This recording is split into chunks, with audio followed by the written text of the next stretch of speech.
हाय, कैसे हैं आप लोग। आज का वीडियो, आज मेरा मन कर रहा था बात करते हैं हम स्टोरी टेलिंग को लेकर कि स्टोरी टेलिंग है क्या। जैसे हम सब लोग कहानियां कहते हैं। कहानियां बहुत पुरानी हैं, सालों बरसों सदियों पुरानी है, आदि मानव के समय से है। तो सवाल ये उठता है कि कहानियों की शुरुआत कब हुई और क्यों हुई। और दूसरा नजरिए इसी चीज को देखने का ये है कि कहानियों की जरूरत क्यों पड़ी। तो बात को यूं समझिए कि कहानियां जो थी वो एक नेसेसिटी थी, वो एक जरूरत थी लोगों को बताने के लिए। कहानियां शहरों से पुरानी है, कहानियां गांव से पुरानी है, कहानियां उस समय से भी पुरानी है जब इंसान ने एग्रीकल्चर करना शुरू ही किया था। हमने सीखा ही था। We were just at a cusp of moving from hunter gatherers to a society which was learning to stay together, right? तो कहानियां उस समय की हैं जब इंसान अभी भी जंगल में शिकार कर रहा था। तो जैसे मैंने पहले कहा कि जरूरत क्यों हुई कहानियों की। कहानियां थी एक लेसन्स बताने का तरीका, एक आसान तरीका जिससे लोग सीख सके। एग्जाम्पल के लिए कि शिकार कैसे करना है, जब शिकार पे जाएंगे तो क्या होगा, पानी के पास कब जाना है, किस समय जाना है, कब नहीं जाना है। जानवर का पानी पीने आता है, जानवर जब अपने बच्चों के साथ होता है, झुंड में होता है तो कैसे बिहेव करता है, और जब अकेला होता है तो कैसे बिहेव करता है।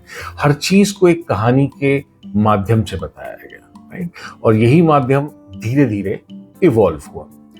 तो एक नजर डालते हैं एक ब्रॉडर पर्सपेक्टिव में कि तब से लेके आज के समय में हजारों साल बीत चुके हैं, क्या फर्क आया है। सबसे पुरानी कहानियों की अगर बात करें, जो हम फ्रांस के अंदर जो केव पेंटिंग्स हैं, they are around 36,000 years old.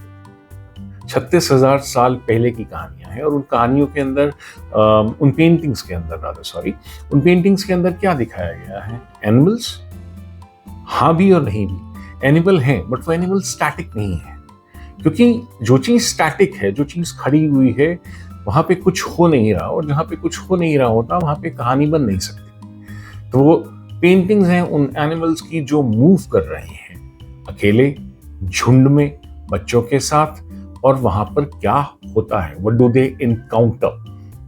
वो पर्सपेक्टिव है, वो जो पीओवी है, वो ह्यूमंस का पीओवी है कि जब उनका इनकाउंटर होता है एनिमल्स के साथ तो क्या क्या पॉसिबिलिटीज हैं। वो एनिमल कब रिटेलिएट करता है, कब भागता है, कब वेट करता है, कब अटैक करता है। इसको बोला जाता है प्रोटो नैरेटिव। उसके बाद जो ओरल ट्रेडिशन शुरू होते हैं, वहां पे महाभारत इलियाड की बात होती है, एपिक ऑफ गलगमेश उसके अंदर आता है। और ये कहानियां केवल एंटरटेनमेंट नहीं थी, ये एक सिविलाइजेशंस की स्टोरी है। हर एपिक अपने आप में एक नहीं, मल्टीपल कहानियां कहता है। ये कहानियां अपने आप में एक सर्वाइवल मैकेनिज्म थी, और हर कहानी ने कहीं ना कहीं जो सबसे बड़ी बात कही वो था इमोशनल ट्रूथ। और इमोशनल ट्रूथ को कहने के लिए सबसे आसान तरीका कहानियां ही होती। तकरीबन 335-340 बीसी के आसपास एरिस्टोटल ने कहानी बताने का तरीका बताया, और वो जो स्ट्रक्चर था वो था 3 एक्ट स्ट्रक्चर, और वो आज भी यूज किया जाता है हॉलीवुड के अंदर, बॉलीवुड के अंदर, बुक्स के अंदर, प्लेस के अंदर। यानी कि उस स्ट्रक्चर में एक बिगिनिंग है, एक मिडिल है और एक एंड है। उसके बाद आती है printing press around 1440 C, if I am not mistaken.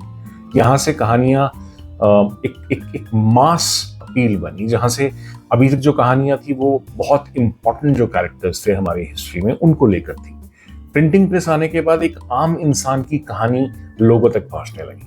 This is where the personal stories got global platform. 1800s and 1900s, यानी कि early 19th century and 20th century ने उसको एक अलग स्पेक्ट्रम दिया। That is when movies came in. और इसके अंदर मैं एरिस्टोटल का नाम जरूर लूंगा, क्योंकि उनका जो 3 एक्ट स्ट्रक्चर है वो आज उसका जो आज आपकी हॉलीवुड या बॉलीवुड मूवीज का जो डीएनए है, कहीं ना कहीं जाके आप उस चीज को वापस वहीं पे ट्रेस कर सकते हैं। But that's not the only structure. कहानियों में 3 एक्ट स्ट्रक्चर भी है, 7 एक्ट स्ट्रक्चर भी है, और बहुत से लोग आए जिन्होंने अपने अपने पर्सपेक्टिव से उस चीज को बताया। जोसेफ कैम्बल ने एक स्ट्रक्चर दिया, व्लादिमीर प्रॉप ने एक दूसरा स्ट्रक्चर दिया। रॉबर्ट मकी इन 1941 उनका एक पर्सपेक्टिव था, जिसे कि बल्कि स्क्रीन राइटिंग की बाइबल कहा जाता है। अगर आप लोगों ने कभी नहीं पढ़ा है तो उसको जरूर पढ़िएगा। The book is called story by Robert McKee. Read that, it's interesting. उसके बाद सिड फील्ड की बात होती है। सिड फील्ड तो इस लेवल तक चले गए कि उन्होंने कहानियों को, उस स्ट्रक्चर को इतना ब्रेक कर दिया कि स्क्रीन प्ले जो है वो बेसिकली, स्क्रीन प्ले से मेरा मतलब चाहे वो थिएटर हो या वो एक मूवी प्रोडक्शन, राइट, वो तो इस लेवल तक उन्होंने उसको इतनी माइन्यूटली फाइन ट्यून कर दिया था कि ही स्टार्टेड सेइंग कि on which page what should happen. Page 25 पे ये होगा, पेज 45 पे ये होगा, पेज 92 पे ये होगा, इतना माइन्यूट। और एक तरफ लोग हैं जो कहते हैं कि storytelling is so easy कि let it flow like water. ऐसा नहीं है, ये एक साइंस है, राइट, एक साइंस है, इसकी अपनी एक बाउंड्रीज है, इसका एक अपना एक स्ट्रक्चर है, इसका अपना एक ट्रीटमेंट है हर मुद्दे को लेकर, हर चीज को लेकर। तो जो स्टोरी टेलिंग का एक जो क्राफ्ट है बहुत ही नुआंस्ड है, और बहुत से लोग समझ नहीं पाते कि स्टोरी है क्या। देखिए, हर इंसान की जिंदगी में, हर इंसान अपनी जिंदगी में, rather यूं कहें, हर इंसान अपनी जिंदगी में एक पड़ाव पर है। Majority of people are following the similar pattern.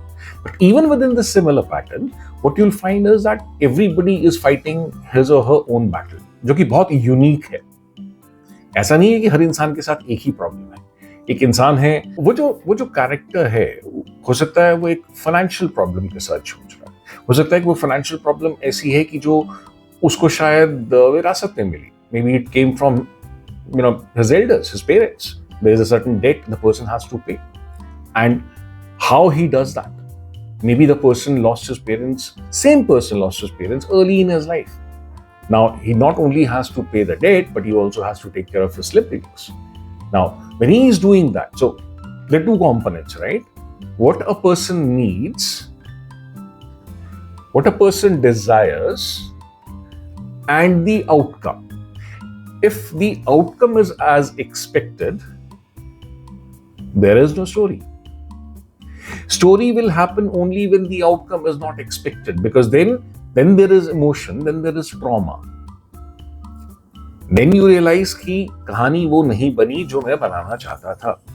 और मेजॉरिटी ऑफ लोगों के साथ यही होता है। जो किसी स्टोरी को देखें या इन्वेस्टाज करें या सोचें, तो हमेशा एक वर्ड सबने सीखा है, राइट, व्हाट इफ। और ये जो व्हाट इफ है वो हम सब लोगों की जिंदगी में बदल के डिफरेंट टाइम पे आता रहता है। तो जो स्टोरी टेलिंग है कॉम्प्लेक्स है। It's like, just as buying a guitar does not guarantee that will become a great guitar player, same way just having a pen and paper doesn't make that you'll be able to write a great story. But that doesn't mean that it can't be learned. It can be learned. It's an art. At the same time, it's also a science because there's a structure given to it. 200 BC की बात करें, पंचतंत्र की बात करें, शायद I think ये एक ऐसी चीज है जो हमारे पास बहुत एक फाइन लेगेसी के रूप में हमारे पास अवेलेबल है। और पंचतंत्र के अंदर एक कॉन्सेप्ट है which can be defined as a nested structure, यानी कि स्टोरी के अंदर स्टोरी। कहते हैं कि महाभारत के अंदर एक नहीं तकरीबन 200 स्टोरीज हैं, 200 कहानियां हैं महाभारत के उस एक सिंगुलर एपिक के अंदर। और जो इंडियन ट्रेडिशन है वो आपको एक नए कॉन्सेप्ट के बारे में बताता है which is different from the Western concept. That is called rasa, the 9 emotional senses which a story must evoke: love, courage, disgust, anger, joy, fear, sorrow, wonder, and peace. Bharat Muni's Natya Shastra is probably the most comprehensive structure for a performance and emotional response in storytelling. और ये Aristotle की